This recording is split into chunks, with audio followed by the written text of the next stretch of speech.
যে সিসিটিভি ফুটেজটা আপনারা দেখছেন, ওখানে টাকার ব্যাগ নিতে কালো টি শার্ট পরা যে ছেলেটা ছিল সেটা ছিলাম আমি।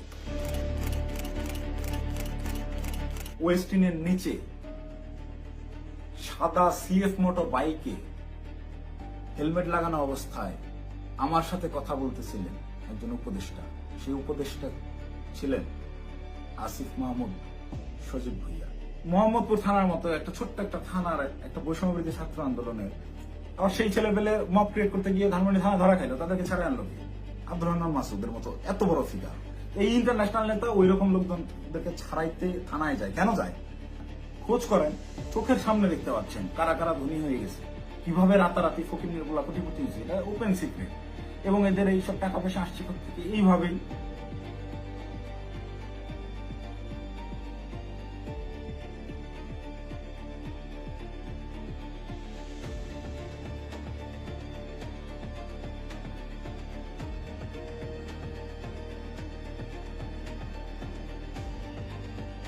আসসালামু আলাইকুম, আমি জানে আলম অপু। সম্প্রতি গুলশানে বরিশালের এই যে নারী এমপির বাসায় চাঁদাবাজির যে ঘটনার ভিডিও ফুটেজ ভাইরাল হয়েছে, যে সিসিটিভি ফুটেজটা আপনারা দেখছেন, ওখানে টাকার ব্যাগ নিতে কালো টি শার্ট পরা যে ছেলেটা ছিল সেটা ছিলাম আমি। আপনারা এই একটি সিসিটিভি ফুটেজের মাধ্যমেই দেখেছেন যে বৈষম্যবিরোধী ছাত্র আন্দোলনের সমন্বয়করা চাঁদাবাজিতে জড়িত। আপনাদের যে সমন্বয়করা গত বছর আন্দোলনে আপনাদের কাছে মহানায়ক ছিল, তারা হয়ে গেল চাঁদাবাজ। কিন্তু আমার কিছু প্রশ্ন আছে। আপনারা কি জানেন যে এই যে টাকা নেওয়ার যে ফুটেজটা, এটা সকাল 9টা থেকে 10টার ভিতরকার সময়ের মধ্যে, তার ঠিক কয়েক ঘন্টা আগে ভোর 5টার সময় ওই জোনের ডিসি ওসি সবাইকে অবগত করে একদম অফিসিয়াল প্রসেসে আইনিভাবে আইন শৃঙ্খলা বাহিনী অর্থাৎ পুলিশ বাহিনীকে সাথে করে নিয়ে স্বামীর সেই বাসায় আমরা অভিযান চালাই। আপনারা কি জানেন সেই অভিযানে যাওয়ার আগে গুলশানেরই কোনো একটা জায়গায় আমার সাথে উপদেষ্টা আসিফ মাহমুদের কথা হয়? কই নিউজ মিডিয়ায় এত কিছু আসলো, এই 2 মিনিটের সিসিটিভি ফুটেজটাই কেন? আগের রাতের গোটা অভিযানের বিষয়টাকে একদম স্রেফ ধামাচাপা দেওয়া হলো কেন? ভোরবেলার সেই পুলিশ সাথে করে নিয়ে যে অভিযান চালানো হয়, ভোর 5টা থেকে 6টা পর্যন্ত টানা 1 ঘন্টা শাম্মী আহমেদের বাসায় অভিযান চলে, আইন শৃঙ্খলা বাহিনী সহ গোটা বাসা তন্ন তন্ন করে খোঁজা হয়, কোথাও শাম্মীকে পাওয়া যায় না। কিন্তু বাসা অভিযান চলাকালীন সময়ে প্রত্যেকটা জায়গায় আমরা বুঝতে পারতেছিলাম এখানে শাম্মী ছিল। তার ব্যবহৃত জিনিসপত্র, বেডের পাশে তার ফোন, তার হেডফোন, তার জুতা, এভরিথিং, তার ভ্যানিটি ব্যাগ, সবকিছু একদম স্পষ্ট বোঝা যাচ্ছিল শাম্মী এই জায়গায় ছিল। সামহাও ইনফরমেশন লিক হয়ে গেছে, সে চলে গেছে। তো যেই 2.5 মিনিটের সিসিটিভি ফুটেজ ভাইরাল করে আমাদেরকে রাতারাতি হিরো থেকে একদম ভিলেন বানানো হলো, যারা এই কাজটা করলো তাদের কাছে আমার অনুরোধ থাকবে এবং চ্যালেঞ্জ করব আমি, যদি সৎ সাহস থাকে আগের রাতের সিসিটিভি ফুটেজটা আপনারা ফাঁস করেন, দেখি কে ফোন করছে, কার কলে, কিভাবে শাম্মী বাসা থেকে বেরোইছে, এবং আইন শৃঙ্খলা বাহিনীর সাথে আমরা যে অভিযানে গেলাম সেখানে আমাদের ভিতর কি কি কথা হয়েছে, আমরা চাঁদাবাজ কিভাবে হলাম। চাঁদাবাজি তো করি নাই। আমাদেরকে পরের দিন সকালবেলা এটা যোগাযোগ রিয়াদের সাথে করছে, রিয়াদের সাথে যোগাযোগ করে রিয়াদকে ডেকে পাঠাইছে তারা। রিয়াদ আমাকে ফোন দেয়, ফোন দিয়ে ডেকে নেয় যে ভাই ওই বাসায় একটু আসতে হবে। তো সে আমাকে প্রাথমিকভাবে জানায় যে শাম্মী যায় নাই, এটা এখনো আমাদের কাছে তথ্য আছে, আমি বাসায় নজরদারি করতেছি, আপনি তাড়াতাড়ি আসেন। আমি ইমার্জেন্সি যাই। যাওয়ার পরে রিয়াদ আমাকে নিয়ে ভিতরে যায় এবং বলে যে ভাই উপর থেকে ডেকে পাঠাইছে বলার পর আমরা ওকে তাহলে চল। আবার যাওয়ার আগে একটু আটকাইলাম যে অন্যরা আসুক। পরে বেশ কয়েকজনকে ফোন দিল রিয়াদ, দিয়ে বলে যে ভাই সবাই ঘুমিয়ে গেছে, কেউ আসতেছে না। তো অগত্যা আমি ওর সাথেই গেলাম। সিঁড়িতে রিয়াদ আমাকে টাচ দেয় যে ভাই ওরা কিছু টাকা পয়সার কথা বলছে, পোলাপানরা চাপানি খেতে টাকা পয়সা দিবে।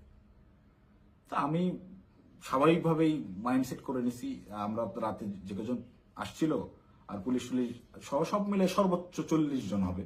তো পুলিশদেরকে বাদ দিলে এটা 15-20 জন বা 30 জন সর্বোচ্চ। এই কত বা দিবে, 50,000 1 লাখ টাকা হয়তো বা দিবে।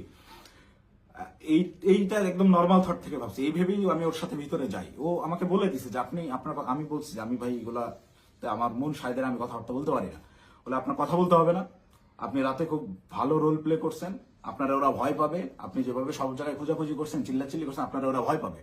আপনার ফেসটা খালি দরকার, আপনি খালি আমার সাথে তাল মেলাবেন, বাকিটা আমি দেখবো। তো আমি যে গেছি তার সাথে, একটু আমার ভিতরেও ওই সময় হয়তো লোভ আসছে, আমি নিজেকে কন্ট্রোল করতে পারি নাই, বা ওই মুহূর্তে সঠিক ডিসিশনটা কি হবে আমি নিতে পারিনি। খুব ইনস্ট্যান্ট, সিঁড়িতে উঠতেছি আর 2 ধাপ গেলে আমি বাসার দরজায় চলে যাবো, এতটুকু সময়ের ভিতরে আমাকে সিদ্ধান্ত নিতে হয়েছে। তো এটা আমার ভুল সিদ্ধান্ত হয়তো বা ছিল। ভিতরে গেলাম, গিয়ে বসলাম। বসার পরেই ওই শাম্মীর হাজবেন্ড এসে 5 লাখ টাকার অফার করে যে আমি তোমাদেরকে 5 লাখ টাকা দিচ্ছি, তোমরা যারা ছিলে তোমরা চা পানি খায়ও, আমরা শান্তিপ্রিয় মানুষ, আমি সারা জীবন চাকরি করছি, কোনো রাজনীতি করি নাই, চাকরির রিটায়ারমেন্ট শেষে এখানে আছি, রেস্ট করতেছি, এই বয়সে এসে আমাদেরকে আর তোমরা হয়রানি করিও না, আমি কোনো রাজনীতির মধ্যে নাই, তা আমাদেরকে একটু শান্তিতে থাকতে দাও। এবং উনি আরো একটা প্রশ্ন করেন যে আমাদের তথ্য তোমাদেরকে কে দিছে, তোমরা কিভাবে জানলা যে আমরা এখানে আছি। এই 2টা বিষয় উনি জিজ্ঞেস করেন। একটা হচ্ছে অনুরোধ করেন ওনাদেরকে ডিস্টার্ব না করতে, আরেকটা হচ্ছে ওনারা যে এই বাসায় আছেন, স্বামী যে এই বাসায় থাকেন বা ওনারা এই বাসায় আছেন, এই তথ্যটা কে দিছে। এই 2টা ইসের বিনিময়ে সে 5 লাখ টাকা দিতে রাজি হয় এবং আনতে চলে যায় এখন, যে তো আমি তোমাকে 5 লাখ টাকা দিচ্ছি, তোমরা এটা নিয়ে যাও। দেন রিয়াদ রেসপন্স যেটা করে, রিপ্লে করে, সেটা শুনে আমি রীতিমতো আকাশ থেকে পড়ছি। ও একরকম ঝাড়ি মেরেই বলে আমি চ্যালেঞ্জ করতেছি, এই আমরা যতক্ষণ ছিলাম গোটা সময়ের ওই প্রায় আমরা 15 থেকে 20 মিনিট ছিলাম, গোটা টাইমের সিসিটিভি ফুটেজ তারা ফাঁস করুক। আমার এই ভিডিও যে সাংবাদিক ভাইরা দেখবেন, আপনারা ওই বিল্ডিং আবার যান, বিবিসির সাংবাদিকরা তো আগের বার বেশ কয়েকটা ফুটেজ বের করছেন সিঁড়ি দিয়ে ওঠা নামার, আপনারা কেন সাউন্ড দেন নাই আমি জানি না। আপনারা এইবার যদি যান গোটা ফুটেজটা ফাঁস করেন, এটা আমার অনুরোধ থাকবে। তাহলে ভাই আমি একটু বাঁচি। আমাকে যেভাবে আপনার এই চাঁদাবাজ হিসেবে পরিচয় করাইলেন, ডেকে নিয়ে ভাই টাকার ব্যাগ হাতে ধরাই দিছে, চাঁদাবাজি করতে যাই নাই, জীবনে চাঁদাবাজির কোনো রেকর্ড নেই, খোঁজ নিয়ে দেখেন, গোয়েন্দা লাগান, এভরিথিং। 1 টাকার অবৈধ সম্পদ কোথাও অর্জন করছি কিনা চ্যালেঞ্জ করবো, কেউ বের করতে পারবে না। এবং সর্বোচ্চ চেষ্টা করতেছে বর্তমান এই রাষ্ট্রযন্ত্র, সর্বোচ্চ চেষ্টা করতেছে আমাকে ভিলেন বানানোর। আমার বিরুদ্ধে কোনো এভিডেন্স পাচ্ছে না, এরকম কোনো কাজে আমি কখনোই ছিলাম না, আমাকে ডেকে নিয়ে জাস্ট ইউজ করা হয়েছে। যাই হোক, ওই প্রসঙ্গে আপাতত না যাই, ঘটনায় ফিরি। এখানে রিয়াদ রিপ্লেতে বলল যে কিসের 5 লাখ, 1 কোটির নিচে কথাই হবে না, আপনাদের মান ইজ্জত সব বাঁচাই দিলাম, আত্মীয় স্বজনের কাছে কালার খাইতে হলো না, জেল খাটতে হলো না, কোনো কিছু করতে হলো না। আমি ভাই রীতিমতো 1 কোটি টাকার কথা শুনে হয়েছি যতটা, তার চাইতেও বেশি হয়েছি। অকপটে বলতেছে যে আপনাদেরকে জেল খাটা লাগলো না, কিছু না, আত্মীয় স্বজনের কাছে মানহানি হলো না, মিডিয়া হলো না, কোনো কিছু হলো না, এটার বিনিময়ে শুধু 5 লাখ। তখন একরকম মাথা ধরে উঠছে আমার যে এইটা কি তাহলে প্ল্যান ছিল। আমি ওই তখন থেকেই রাতে বিভিন্ন ক্লু পাচ্ছিলাম যে স্বামী বাসায় ছিল, তখন আমার মাথায় খেলে যে এটা কি আসলে প্ল্যান ছিল। তাহলে কি প্ল্যান করে স্বামীকে এরা সেফ এক্সিট দিছে, এবং সেফ এক্সিট দেওয়ার বিনিময়ে এখানে কোটি টাকা নিতে আসছে। মাথায় যখন প্রশ্নটা ঘুরপাক খায়, আমি ওখান থেকে একটু উঠে চলে যাই যে আমি এইসব টাকা পয়সার ডিলিং আমি থাকবো না। তখন আবার আমার মাথায় এইটা খেলে যে আমি তো রিয়াদের সাথে আসছি, রিয়াদ আমার সহযোদ্ধা, সে আমার পূর্ব পরিচিত, তাকে এখানে একা রেখে আমি কিভাবে চলে যাই একটা আওয়ামী লীগের এমপির বাসায়? একে তো গুম করে দিতে পারে বা এর যে কোনো বিপদ হতে পারে। ওর সেফটির কথা চিন্তা করে ওকে আমি একা রেখে চলে গেলে ওর বিপদ হতে পারে, এই চিন্তা করে আমি আবার ব্যাক আসি না। যাই হয় হোক, আমাকে রিয়াদকে নিয়ে যেতে হবে, এটিনেও রিয়াদকে আমাকে তাড়াতাড়ি এখান থেকে বের করতে হবে। তো ওই ওদের কথা, ওরা বার্গেনিং চালাতেই আছে। ওটা 1 কোটি থেকে 50 লাখে নামে, 50 লাখের থেকে ওই 50-50 করবে, 25 এখন নেবে, 25 পরে বিভিন্ন রকম বার্গেনিং করতে থাকে। গোটা সিসিটিভি ফুটেজ দিলেই আপনারা দেখতে পাবেন। তো আমি যত ফাস্ট করা যায় এখান থেকে বেরোতে পারলে পারছি। তো আমি রিয়াদকে বারবার কানে কানে বলতেছি তুই এরকম পাগলামি করিস না, তুই থাম। রিয়াদ আমাকে বারবারই বলে আপনি চুপ থাকেন, দেখেন আমি কি করি, আপনি চুপ থাকেন, আমি দেখেন কি করি। তো আমি সাহস আর পাচ্ছিলাম না। উনি একটা সময় করলেন কি, পাশের রুমে গেলেন, পাশের রুমে গিয়ে কাউকে একটা ফোন দিলেন, সর্বোচ্চ 30 সেকেন্ড বা 1 মিনিট পরে একটা লোক আসলেন, এসে বেল চাপলেন, দরজা খুলতেই বাইরে থেকে একটা টাকার ব্যাগ দিল, টাকার ব্যাগটা নিয়ে গেটটা লাগাই দিলেন। ওই টাকার ব্যাগটা সোজা এনে আমার পাশে উনি রাখলেন, আমার পাশে ছোট একটা টেবিল ছিল, রাখতেই পাশ থেকে রিয়াদ আমাকে বলতেছে আপনার তো কাঁধে ব্যাগ আছেই, তাহলে ওটা ব্যাগে ভরে ফেলেন। তো আমি, আমার ব্যাগের ভিতরে খাবার ছিল, আমি সারা রাত ধরে জেগেছিলাম, এখানে অভিযান চালাই বাসায় যাচ্ছিলাম, খাওয়া দাওয়া করিনি, সকালে খাওয়ার জন্য খাবার কিনছি, খাবারটাও খাইতে পারিনি। এই খাবারটা বের করে রেখে টাকাটা ব্যাগে বললাম ভরে, আমি রিয়াদকে বলতেছি চল উঠি। রিয়াদ তখন নতুন আবার কাহিনী শুরু করলো যে না, এই 10 লাখ টাকা নিয়ে যাওয়া যাবে না। সে তখন বিভিন্ন ইনায় বিনায় আরো টাকা দেন, আপনি টাকা লাগলে ম্যানেজ করেন, সে টাকা ছাড়া উঠবেই না। তাকে একরকম অনুরোধ করে আমি এই জায়গা থেকে তুললি যে ভাই তুই আর ঝামেলা বাড়াইস না, তুই চল, আর তুই যদি বেশি ঝামেলা করিস তাহলে আমি এই টাকার ব্যাগও ফেলাই, আমি চলে যাই, তুই একা হ্যান্ডেল করবি। কারণ এখানে টাকা পয়সা এরকম তুই কোটি টাকা নিবি এটা আমাকে বললে অবস্থা। এটা যদিও আমি বাইরে এসে বলছি লাস্টের লাইনটা। রিয়াদও দেখি আমি যখন বলছি আমি চলে যাবো তোকে ফেলে, তখন রিয়াদ একটু ভয় পেয়েছে এবং রিয়াদ আমার পিছে পিছে চলে আসে। তো বাইরে আসার পরে রিয়াদ আমার সাথে একরকম প্রচন্ড রাগারাগি শুরু করে যে ধরেন আপনি কি পাগল নাকি, আপনার জন্য হইলো না, আপনি মাত্র 10 লাখ টাকা নিয়ে চলে আসলেন কেন।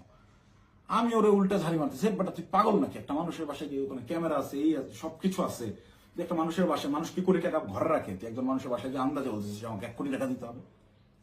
লোক বলতেছে টাকা নাই, তুই বলছিস ম্যানেজ করে এনে দেন। এটা তো পাগলামি ছাড়া কিছুই না। তুই কি অন্ধ হয়ে গেছিস, তোর কি বিবেক বুদ্ধি নাই হয়ে গেছে টাকার লোভে। ভাই ভাই তো আমার 1 কোটির কথাই বলে দিছে। আমি মানে প্রশ্ন যে করব কোন ভাই, এটা প্রশ্ন করার আগে দেখি রিয়াদের চোখ মুখ শুকায় গেছে। মানে সেও আতঙ্কিত, তাকে 1 কোটির কথা বলে দেওয়া হয়েছে। এই 1 কোটি কেন আনা হইলো না, বা আমি যে বাধাগ্রস্ত করছি আমার জন্য সে 1 কোটি আনতে পারলো না, এটার জন্য সে আমার উপরে বিরক্ত এবং সে নিজেও নার্ভাস। রিয়াদের চোখে মুখেও দেখি চিন্তার ছাপ। পরে আমি বললাম, কোন ভাই, কখন বললো তোরে, কার কার সাথে কথা বলছিস আমি যাওয়ার পরে।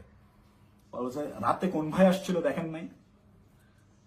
তখন আমি 30 সেকেন্ডের মতো চুপ করে থাকি, ভাবতে থাকি। যখন রাতে কোন ভাই আসছিল এইটার সমীকরণটা আমার মাথায় মেলে এবং রিয়াদকে আমি বলি যে যে ভাইয়ের সাথে কথা বলে আসলাম তুই কি সেই ভাইয়ের কথা বলতেছিস। রিয়াদ বলে হ্যাঁ। কয় আপনি বুঝতেছেন না, ওখানে ক্যামেরা আছে, সবকিছু আছে, সবকিছুর সামনে আমি 1 কোটি টাকার সাহস করতেছি, এটা কি এমনি এমনি। তখন আমার কাছে একটু হলেও বিশ্বাসযোগ্য মনে হচ্ছে যে না আসলে এইটুকু একটা ছেলে ও 1 কোটি টাকা চেয়ে ফেলছে, ক্যামেরা আছে, এটা জেনে সহ ও জানে। কিন্তু এই বাসায় আমরা 3-4 ঘন্টা আগেও পুলিশ সহ অভিযান চালাই গেছি, বাসার কোথায় কি আছে সব জানা। ও খুব ভালো মতো জানে এখানে সিসিটিভি ক্যামেরা আছে, সব রেকর্ড হচ্ছে। তারপর ও বিন্দু পরিমাণ ভয় ছাড়া ও অকপটে 1 কোটি টাকা চেয়ে ফেলছে। তাহলে অবশ্যই ওর কথার কিছুটা হইলেও সত্যতা আছে, ওর পেছনে ওই রকম ব্যাকআপ আছে। তো আমি একরকম মন খারাপ করে চলে যাচ্ছি, আমার মাথায় কিছু কাজ করতেছে না। তো রিয়াদ আমাকে জোর করে টেনে রিক্সায় তুলে ওই টাকার ব্যাগ সহ ঢাকার বিভিন্ন জায়গায় ঘোরাঘুরি করতে গেছে, আমাকে বিভিন্নভাবে কনভিন্স করতে থেকেছে। ভাই উনি তো বলছে, আমি নেমে আসার পরেও রিয়াদ গেটে ছিল, ওদের সাথে বার্গেনিং করে আসছে, 2 দিন সময় দিয়ে আসছে যে 2 দিন পর আমরা আবার আসবো, এটা বলে আসছে। তো আমাকে বলতেছে ভাই ওনাকে 2 দিন সময় দিয়ে আসছি, 2 দিন পরে কিন্তু আসতে হবে, আমাদেরকে টাকা তুলতে হবে। আমি ওর কথা বাড়াইলাম না, বললাম দেখা যাবে। আমি খালি চাচ্ছিলাম এখান থেকে আমি কাটতে পারলে পাচ্ছি, আমি কিসের মধ্যে পড়ে গেছি। এই ভাবে রিয়াদ চলে গেল ওখান থেকে ওই ওর বাসার দিকে। খুব সম্ভবত এটা মধ্যবাটা বৈঠাখালী নামের একটা জায়গায় যাবে, সেই জন্য একটা সিএনজি নিল এবং আমাকে ছেড়ে দিল। আমি আমার মতো চলে গেলাম এবং যাওয়ার সময় আমি ওকে জিজ্ঞেস করলাম তুই টাকাগুলা কি করবি। ও বলছে ভাই পোলাপান যেগুলো আসছে পোলাপানদেরকে দিতে হবে, তারপর ওই বাকি টাকাও তুলতে হবে, সব টাকা একসাথে তুললে তারপরে তো এটা ভাগাভাগির হিসাব। আমরা টাকাই তো তুলতে পারলাম না, এটা তো যা দিচ্ছে এটা তো আজকের পোলাপানেরই খরচ, পোলাপানের চাপানি খেতে দিচ্ছে। দেন আমি একটু চিন্তায় পড়লাম, তারপর আমি বললাম তাহলে পোলাপানদের দিয়ে দিস। ও বলছে ওকে, বিকালবেলা ইনশাল্লাহ এটা ভাগাভাগি করব, আপনাকে ফোন দিয়ে জানাবো। তো বিকালে আমি তো এর মধ্যেই আমি বেশ কয়েকজনের সাথে রাতে যারা ছিল তাদের বেশ কয়েকজনের সাথে যোগাযোগ করি এবং তাদের কথাবার্তা আমি সরাসরি স্বীকার করি নাই বা বলি নাই যে রিয়াদ এরকম করছে। তাদেরকে আমি বিভিন্নভাবে ঘটনাটা সম্পর্কে অবগত করার চেষ্টা করি যে তোর এরকম কিছু হয়েছে কিনা বা রিয়াদ কোনো টাকা পয়সা দিয়েছে কিনা। তো সবাই অস্বীকার করতেছে, মানে যারা আসছিল এই অভিযানটা চালাইতে তারা কেউ এই বিষয়ে অবগতই না। তার মানে এখানে ওই যে আমাদের গ্রুপে ইনফরমেশন দেওয়া হলো অমুক বাসায় আওয়ামী লীগের এমপি আছে বলে ছাত্রদেরকে চেতায় দেওয়া হলো, চেতায় দিয়ে এই ছাত্রদেরকে মপ করতে পাঠানো হলো। ওখানে ছাত্রদেরকে পুলিশ বাহিনী সহ ওই এমপির বাসায় পাঠাইয়া ওই পরিবারকে ভয়ভীতি প্রদর্শন করা হলো। করার পরে ছাত্ররা সবাই যে যার মতো বাসায় চলে গেল। তারপরে চাঁদাবাজের দল চাঁদাবাজি করতে আসলো। ঘটনা এইটাই। এখান থেকে মাঝখান থেকে সাধারণ ছাত্ররা ব্যবহৃত হইলো। এই ব্যবহারের তালিকায় সেদিন আমিও পড়ছি, আমিও ব্যবহৃত হয়েছি এবং বিভিন্ন সময় বিভিন্ন ঘটনায় এরা এইভাবে বিভিন্নভাবে ছাত্রদেরকে ব্যবহার করে এইসব করে। তারপর বিকালবেলা রিয়াদ আমাকে ফোন দেয়, ফোন দিয়ে ডাকে হচ্ছে রামপুরায়। তো এমনিতেই আমি হাতিরঝিলে যেতাম, তারপরের দিন আমাদের বেসরকারি বিশ্ববিদ্যালয়ের প্রোগ্রাম হাতিরঝিলে, সেই প্রোগ্রামের বাস্তবায়ন কমিটিতে ছিলাম, ভেন্যু পরিদর্শনের জন্য যাওয়ার কথা। এমনিতেই যাইতাম, তো ওর কথা শুনে আমি একটু হাতিরঝিল থেকে আগায় গেলাম রামপুরার দিকে। তো ওর সাথে যখন যাই সে আমাকে বিভিন্নভাবে কনভিন্স করার চেষ্টা করে যে ভাই আপনি অপ্রস্তুত হয়ে পড়ছেন এটা বুঝছি, কিন্তু এটা এভাবেই হয়, এরকমই আপনি বলার জন্য আপনি জানেন না। সে আমাকে ইনায় বিনায় বিভিন্নভাবে প্রলোভন দেওয়া শুরু করে যে আপনি আপনি এ যাবত আপনি কয় টাকার মালিক, আপনি কয় টাকা কামাইছেন। দেন আমি ওকে ডিরেক্ট বলি যে ভাই এই মাসে আমার সেমিস্টার ফাইনাল পরীক্ষা গেছে, আমি টিউশন ফি দিতে পারি না, জন্য পরীক্ষা দিতে পারিনি। আপনার জায়গায় যদি আমি থাকতাম, রিয়াদ সরাসরি আমাকে বলছে, আপনার ফেস যদি আমার থাকতো, আমি যদি আপনার ওই আপনার কেন্দ্রীয় যে পদ, সেই পদ যদি আমার থাকতো, এতদিন আমি কমপক্ষে 20 কোটি টাকা কামাইতাম। রিয়াদ আমার মুখে বলছে আপনি একটা বলো। তো আমার এই কথাগুলো শুনে আরো বেশি খারাপ লাগতে লাগলো যে কি বলে। প্রচন্ড মন খারাপ। আমি ওকে বলি যা হয়েছে বাদ দে, আমরা হাতি জেলে যাই, প্রোগ্রামের কি অবস্থা দেখি। আমার মূল কনসার্ন আমার আবার সাংগঠনিক কাজে ফেরা। তো হাতি জেলের প্রোগ্রামের ওইটা পরিদর্শন করে ওই জায়গা থেকে সন্ধ্যা হয়ে গেছে। রিয়াদ আমাকে কন্টিনিউয়াসলি পুশিং করে যাচ্ছে। সে আমাকে নিয়ে মহাখালী যায়। মহাখালী ওখানে ইয়ামাহার শোরুম থেকে সে আমাকে একটা বাইক কিনে দেয়। এবং এটা সে প্রায় সময় এরকম হয়েছে যে রাত বেশি হয়ে গেছে, আমি বাসায় ফেরার জন্য সেফ কোনো কিছু যানবাহন পাচ্ছিলাম না। ম্যাক্সিমাম টাইম আমাকে ওই উবার ভাড়া করে যাইতে হইতো। আমি ওদের কাছ থেকে টাকা ধার নিতাম এবং প্রায়শই এটা বলতাম যে আমার একটা বাইক থাকলে খুব ভালো হতো। এইটাকে সে কাজে লাগে, আমাকে একটা বাইক কিনে দেয়। সে আমাকে সাথে করে নিয়ে গিয়ে এবং সে আমার পিছনে বাইকে চড়ে ঘুরে ঢাকা শহরের বিভিন্ন জায়গায়। এবং পরবর্তীতে পরের দিন অনুষ্ঠানটা শেষ হয় কোনো মতে, 18 তারিখের প্রোগ্রামটা শেষ হওয়ার পরেই সে রাত্রেবেলা আমাকে ফোন দেয় যে ভাই 2 দিন তো হয়ে গেল, আমাদেরকে ওই বাকি 40 লাখ টাকা আনতে যাইতে হবে। এটা তো 1 কোটি নেওয়া যাইতো, আপনি খালি পাকনামি করে 50 লাখ নামালেন। তখন তো আমি অস্বীকার করি, না ভাই আমি এইসব কাজে আর যাবো না। দেন আমাকে ডিরেক্ট ব্ল্যাকমেল, আপনি ওই টাকা দিয়ে বাইক কিনছেন, আপনার ফুটেজ আছে তো, আপনি বাইক কিনছেন, শোরুমে ডকুমেন্টস আছে, আপনি তো এটার পার্ট, আপনি যে টাকা ভোগ করছেন আপনাকে তো যাইতেই হবে। তখন আমার মাথা রীতিমতো কাজ করা বন্ধ করেছে যে আমি তো পুরো ট্র্যাপে ফেসে গেছি। আই হাই, বাইকটাই আমি কেন নিলাম, আমার ভোটার আইডি কার্ডটাই ওখানে আমি কেন দিলাম, আর এই হারামজাদাটাকে আমি গেলামই বা কেন। প্রচন্ড রকম আফসোস শুরু হলাম, আমি এই কিসের মধ্যে পড়লাম এরকম ভাবতে হবে। সারা রাত আমার ঘুম হয়নি। আমার ফেসবুকে গেলে এখনো ওই দিন আমার দেওয়া যে স্ট্যাটাসটা, আমি প্রচন্ড মেন্টাল ট্রমায় আছি। তার আগের রাত সারা রাত ধরে গত বছর জুলাইয়ের সেই আন্দোলনের স্মৃতিগুলা, এই আমার ভাইদের রক্তাক্ত সেই দেহগুলা, এই গুলি চালানোর দৃশ্যগুলো সবকিছু আমার চোখের সামনে ভাসতে থাকে। আমার ভাই সারা রাত ঘুমায় নাই যে কি করলাম, কি হচ্ছে, কি এটা কি। মানে আমি পরের দিন সকালে এটা পোস্টও করছি যে আমি প্রচন্ড মেন্টাল ট্রমায় আছি। জুলাইয়ের ওই স্মৃতিগুলো আমার মাথা থেকে যাচ্ছে না, আমার চোখের সামনে ভাসতেছে, আমি ঘুমাইতে পারতেছি না, নিজেকে অসহায় লাগতেছে। এই ধরনের একটা পোস্ট করছিলাম এবং এটা তখন আমার বাস্তব ফিলিংস ছিল। আর উপরে এর আবার রিয়াদের ফোন আসেই, কখন বেরোবেন, কখন আসতেছেন, এই এরকম করতে করতে সন্ধ্যাবেলা আমি বাংলা মোটর অফিসে গেলাম। সেখানে একটা প্রেস ব্রিফিং করা হয় 18 তারিখের প্রোগ্রামে, বেশ কিছু প্রবলেম ছিল সেগুলো নিয়ে। প্রেস ব্রিফিং শেষে রিয়াদ আমাকে বলে উপরে ওয়াটারফল রেস্টুরেন্টে গিয়ে আপনি বসেন, আপনার সাথে কথা আছে। আমি ওয়াটারফল রেস্টুরেন্টে গিয়ে বসি। রিয়াদ সমস্ত ছেলেপেলেকে নিচে নিয়ে গিয়ে চা খাওয়াইয়ে পাঠিয়ে দিছে। পাঠিয়ে দিয়ে সে ওয়াটারফলে আসে এবং আমাকে বলে যে সোজা সাপটা এখন যাইতে হবে, গিয়ে টাকাটা নিয়ে আসতে হবে। আমাকে 2 দিন সময় দেওয়া হয়েছে, 2 দিন পার হয়ে গেছে, আর কোনোভাবে কালক্ষেপণ করা যাবে না, প্রচুর চাপ আসতেছে, আপনি চলেন। তো আমি একরকম চিপাই পড়ে গেছি। ওর কথা শুনে আমি ওই জায়গায় যে রেস্টুরেন্টে বসছি, ওইখান থেকে বের হওয়ার অপশন নাই। তো আমি বাধ্য হয়ে বললাম আচ্ছা চল দেখা যাক। তো এই দিন গিয়ে আমি সর্বোচ্চ চেষ্টা করছিলাম যে কিভাবে এটা এড়ানো যায়। আমি ওই গেটের সামনেই হোন্ডা থামায় ভিতরে ঢুকে দারোয়ানের সাথে কথাবার্তা বলে ওদের উপরে গিয়ে 2টা বেল চেপে আমি খালি ওরা টানতেছি, যারা বাসায় নেই আয়, তুই দরজা খুলবে না, আয় আয়, এই বলে ওকে বের করে নিয়ে আসছি। নিয়ে আসার পরে আবার হোন্ডা টান দিয়ে চলে আসছি। তারপর থেকে ওই দিন থেকে আমি ওর সাথে যোগাযোগ করা বন্ধ করে দিছি। টানা 2 দিন ওর সাথে আর যোগাযোগ করি নাই। ও আমাকে মেসেজ দেয় বিভিন্ন ভাবে, আমি যে টাকা নিছি, আমাকে যে ট্র্যাপে ফালানো হচ্ছে, এইটা বারবার সে উল্লেখ করার চেষ্টা করে। আমাকে মেসেজ করে, ভাই টাকা নিয়ে হারায় গেলেন, খোঁজ নাই কেন। প্রত্যেকটা মেসেজে টাকা শব্দটা মেনশন করে, যেন পরবর্তীতে সেটা স্ক্রিনশট আমার বিরুদ্ধে ব্যবহার করতে পারে বা আমাকে বোঝায় যে তুমি যে টাকা নিচ্ছ এটা কিন্তু এভিডেন্স আছে। আমাকে ব্ল্যাকমেল করার চেষ্টা করে। তো আমি রিয়াদের মেসেজ রেসপন্স করা অফ করে দিলাম একটা সময়। এবং যখন দেখলাম আমি ট্র্যাপে ফেসে গেছি এবং ওরা যা বলে আমাকে তাই করতে হবে, তখন আমি রিয়াদের সাথে সম্পূর্ণরূপে যোগাযোগ করা বন্ধ করে দিই এবং রিয়াদকে বলি তুই যদি আমাকে এইগুলো নিয়ে চাপ দিস তাহলে আমি কিন্তু সমস্ত কিছু ফাঁস করে দেবো এবং ওই বাসায় তুই যদি আরেকবার যাস, আমি এখনই ওই বাসার লোককে ফোন দিব, সে যেন থানায় বলে রাখে, পুলিশ দিয়ে তোদের যেন ধরায় দেয়, অথবা এই সিসিটিভি ফুটেজ যেন ফাঁস করে দেয়, আমার যা হবে হবে, তোদের এইসব আমি আর মানতে পারতেছি না। দেন রিয়াদও ভয় পেয়ে যায়, একরকম ও আমাকে থ্রেট মনে করা শুরু করে। ও দেখে রিয়াদ আর ভয় আমার সাথে যোগাযোগ করতেছে না। এবং সর্বশেষ যে ঘটনাটা ঘটে, রিয়াদ যেদিন ধরা খায় সেই দিন সে আমাকে না জানায় গেছে, সে আমাকে থ্রেট মনে করা শুরু করে। এবং এইটা সে তার উপর লেভেলের যে ভাইরা আছে, যে ভাইরা তাকে নিয়ন্ত্রণ করে, সেই ভাইদেরকে সে জানায় যে অপু এটা পজিটিভলি নেয় নাই, প্রচুর সমস্যা করতেছে। আর আসলে পজিটিভলি নেওয়ার মতো না, এই এক্সপিরিয়েন্স আমার লাইফে ফার্স্ট টাইম।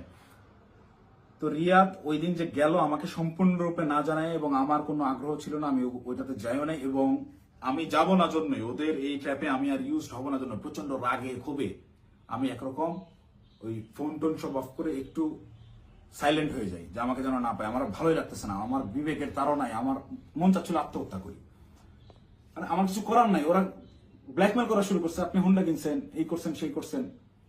রিয়াদ যেদিন অ্যারেস্ট হয়ে প্রথমে থানায় গিয়ে প্রথম স্টেটমেন্টই এটা দিছে যে এই জায়গায় চাঁদাবাজি জানে আলম অপু করছে, টাকা জানে আলম অপু নিচ্ছে, সেই টাকা দিয়ে সে বাইক কিনছে। মানে এইটা পূর্ব থেকেই ওকে শেখানো স্টেটমেন্ট। টাকা নিলি 10 লাখ, থানায় গিয়ে সাংবাদিকদের সামনে বলতেছে যে এরা 5 লাখ টাকা দিচ্ছে, 5 লাখ টাকায় জানে আলম অপু নিচ্ছে, নিয়ে 3 লাখ টাকা দিয়ে বাইক কিনছে, বাকি টাকা ওর ওয়াইফের চিকিৎসায় খরচ করছে।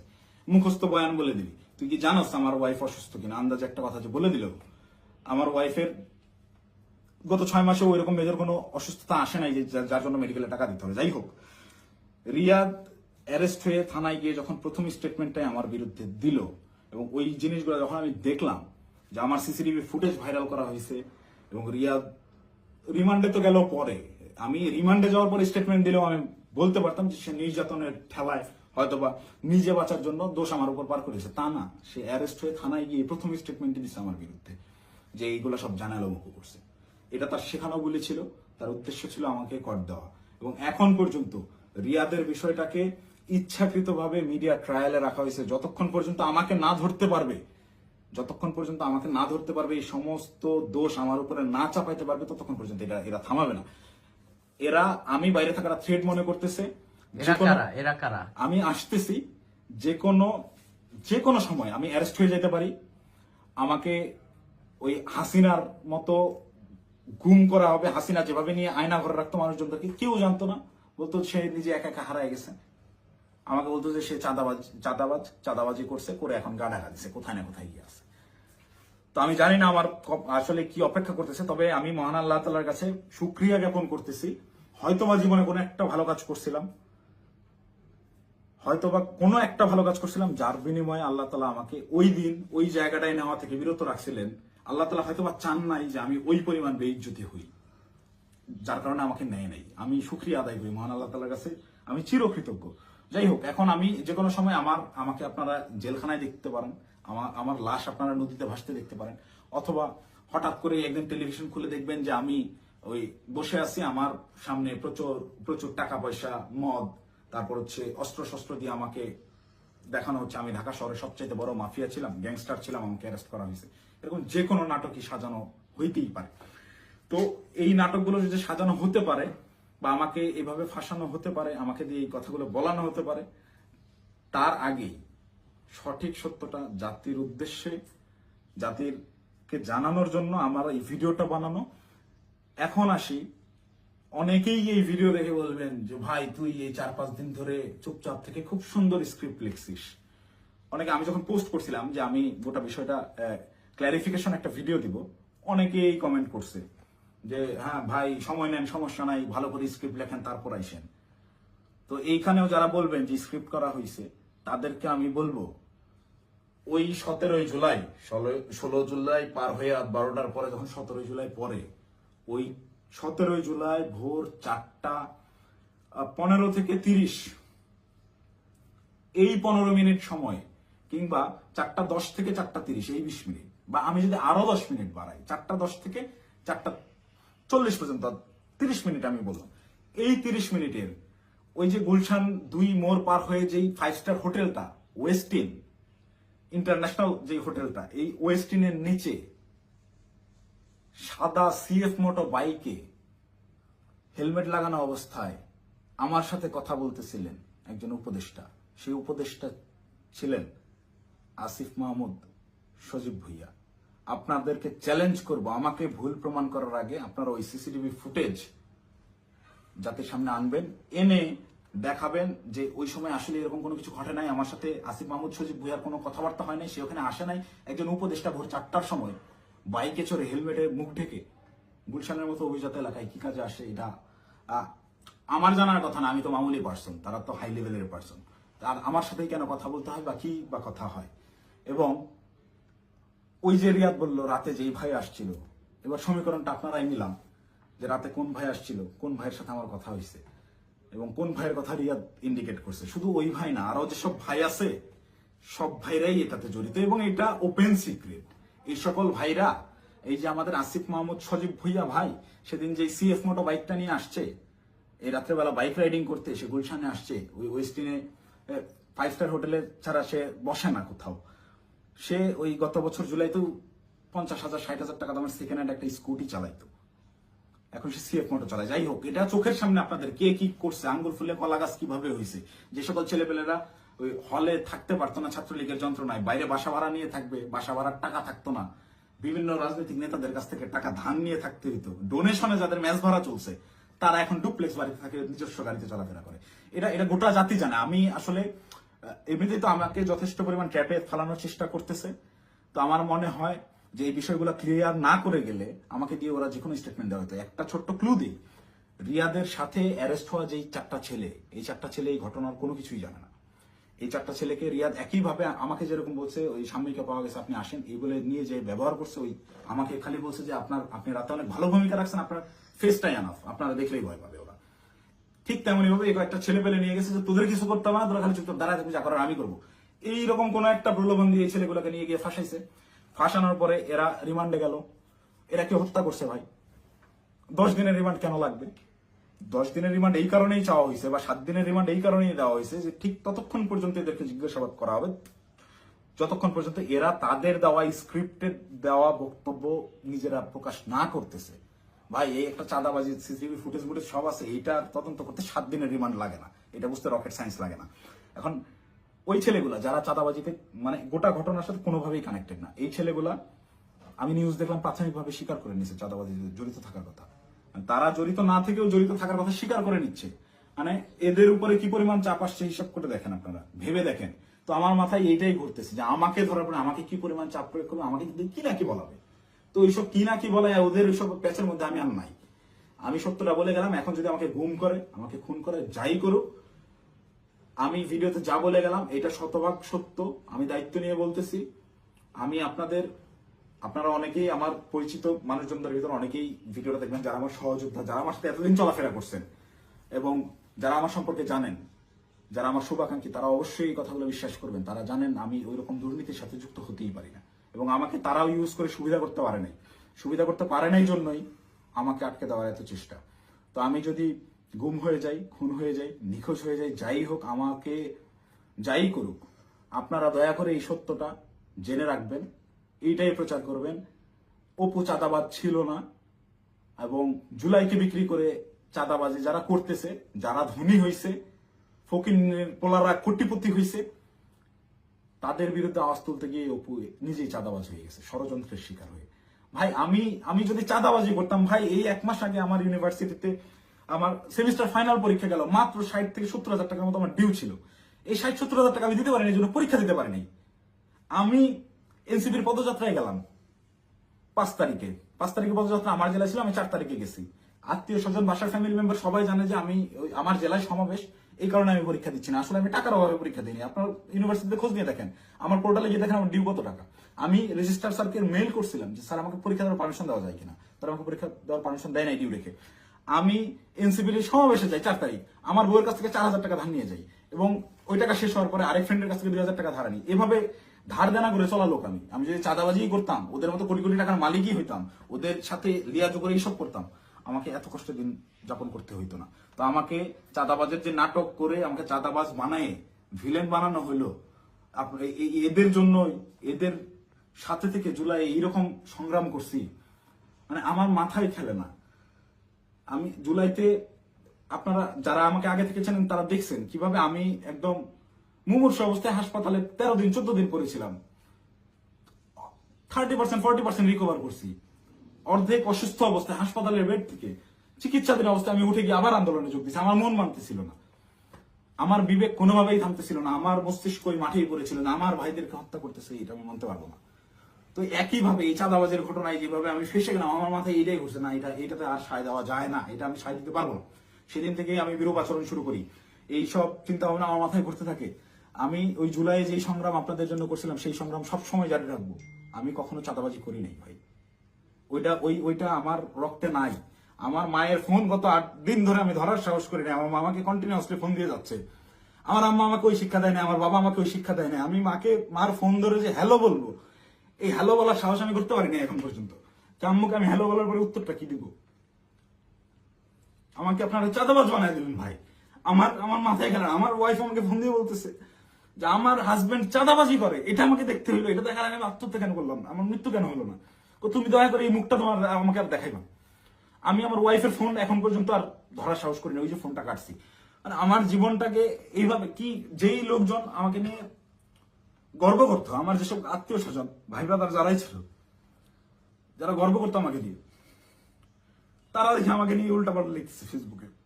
যে সকল লোকজন বিভিন্ন রকম কাগজপত্র, অমুকের মামা, তমুকের খালা, অমুকের বউ, এরে ট্রান্সফার, ওরে প্রমোশন, আমার বাসায় বা কমপক্ষে 100 জন বিশেষ ক্যাডারের সিভি বইরা আছে, যারা আমার পিছে পিছে ঘুরছে, এই কাজ করে দেবো, ওই কাজ করে দেবো, এইসব লোকজন কোটি কোটি টাকার অফার, এগুলো কাজ আমি করি নাই জীবনে, করে সচিবালয় গিয়ে তদবির করি নাই, এদের কোনো প্রবলেম না। আমার এগুলো আমি বলে রেখে যান, দেখা যাবে হোয়াটসঅ্যাপে মেসেজ, ভাই দেখতেছি, পরের দিন থেকে আমি ইগনোর করি রীতিমতো। আমাকে কোনো প্রলোভনে এরা কেউই ফেলতে পারেনি। কিন্তু আপনাকে মানে চাঁদাবাজ আপনাকে বানাবে কেন? চাঁদাবাজ বানাবে কেন? এই যে আমাকে ঘটনাটাই সিস্টেমেটিক্যালি রিয়াদ আমাকে ইনভলভ করে ফেললো। রিয়াদ তো আর জানতো না যে আমি এইভাবে রিয়াক্ট করে ফেলবো।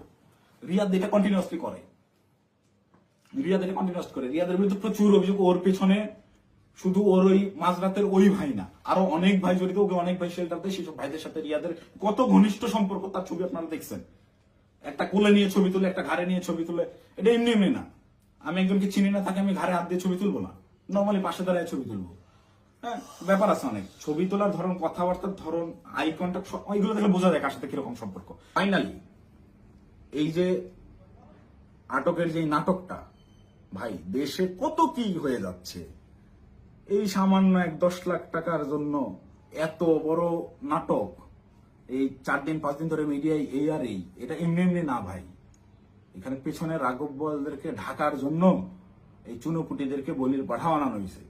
এদেরকে আমি হলপ করে বলতে পারি, আমি যতদিন অ্যারেস্ট না হচ্ছি, এই ঘটনায় আমার উপর দোষ চাপানো না হবে, ততক্ষণ পর্যন্ত মিডিয়ার ট্রায়াল থামবে না। যদি আমি এই ভিডিওটা না দিতাম, আমাকে ধরে নিয়ে ভিলেন হিসাবে বানাই দিয়ে গোটা ঘটনা ধামাচাপা দিয়ে দিত। বাট সামহাউ আল্লাহ চাইছেন আমি ওই দিন ওখানে যাই নাই, এবং আমি না যাওয়ার কারণটাও এই সত্যটা জেনে যাওয়া। আমি যখন এই সত্যটা জানছি, তখন থেকেই আমার বিবেকের তাড়নায় আমি একরকম আমার মাথা পাগল হয়ে গেছিল। একবার আমার আত্মহত্যার সিদ্ধান্ত নিচ্ছিলাম, একবার কি করবো ভেবে পাচ্ছিলাম যে আমি কোথায় এসে পড়লাম। এখন আপনি এরা আমাদেরকে দিয়ে, এরা আমাদের ছাত্রদেরকে ইউজ করে এইভাবে মব ক্রিয়েট করে চাঁদাবাজি করতেছে। আরে ভাই, এই ছাত্রদের রক্তের উপরে যারা এরা উপদেষ্টা হয়েছে, মানে নর্মাল থিঙ্কিং করেন। আপনি যখন এটা ভাববেন, আপনি ওই দিনগুলো যখন স্মরণ করবেন, আপনার চোখের সামনে একজন গুলি গেছে, রাস্তায় রক্ত পড়ে আছে, রক্তটা আপনার চোখের সামনে ভাসতেছে। এই রক্তের উপরে দাঁড়ায় থাকা একজন লোক যখন এই রক্ত যারা ঝরাইছে সেই সকল ছাত্রদেরকেই আবারও ইউজ করে স্বার্থ হাসিল করতেছে। আমি তো মিথ্যা কথা বলতেছি না, খোঁজ করেন, চোখের সামনে দেখতে পাচ্ছেন কারা কারা ধনী হয়ে গেছে, কিভাবে রাতারাতি ফকির নির্বলা কোটিপতি হয়েছে, এটা ওপেন সিক্রেট।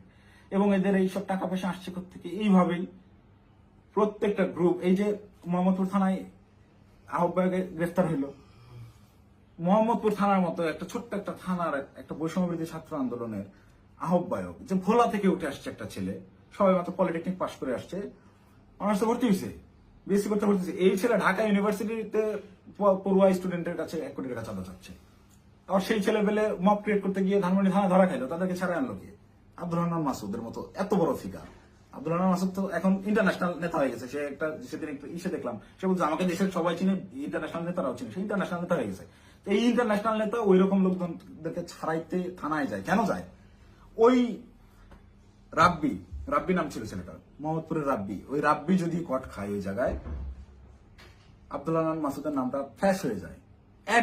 আব্দুল রহমান মাসুদকে, ওই রাব্বিকে সেভ করতেই হবে, কিচ্ছু করার নাই। সে মিডিয়ার সামনে ওই জায়গায় তোপের মুখে পড়ছে আন্নান মাসুদ, তাও রাব্বিকে ছেড়ে আসে নাই, পুলিশের সাথে নেগোসিয়েশন করে নিয়েই আসছে রাব্বিকে তারা ছাড়বে না। কিন্তু এই ঘটনাটাই আমি তো ধরা ছোঁয়ার বাইরে ছিলাম। রিয়াদকে তারা সেভ দিলেও আমি তো বাইরে ছিলাম, যে কোনো মুহূর্তে ফাঁস করতে পারি। এই ভয়ের জায়গা থেকে রিয়াদকে আর বাঁচায় নাই যে দুইটাকেই আটকাতে হবে। আমাকে ধরার জন্য সর্বোচ্চ চেষ্টা করতেছে। আমি কতক্ষণ বাইরে থাকবো, কতক্ষণ টিকে থাকবো আমি জানি না। যে কোনো সময় আমার যে কোনো কিছু হয়ে যেতে পারে। তো আমি গোটা জাতির কাছে সত্যটা বলে গেলাম, এবং সেই দিন সিদ্ধান্তহীনতায় হোক কিংবা লোভের বশবর্তী হয়ে হোক, আমি যে ভুল কাজটা করে ফেলছি, রিয়াদের প্ররোচনায় করে ওই জায়গায় বাসায় ওনাদের দেওয়া ওই টাকাটা হাতে নিয়েছি, এইটার জন্য আমি গোটা দেশবাসীর কাছে ক্ষমা প্রার্থী, এবং আমি আমার দোষ স্বীকার করে নিচ্ছি। এবং আমি প্রচলিত আইন অনুযায়ী, যেহেতু আমার নামে মামলা হয়েছে, আমি বিচার ফেস করতে রাজি আছি।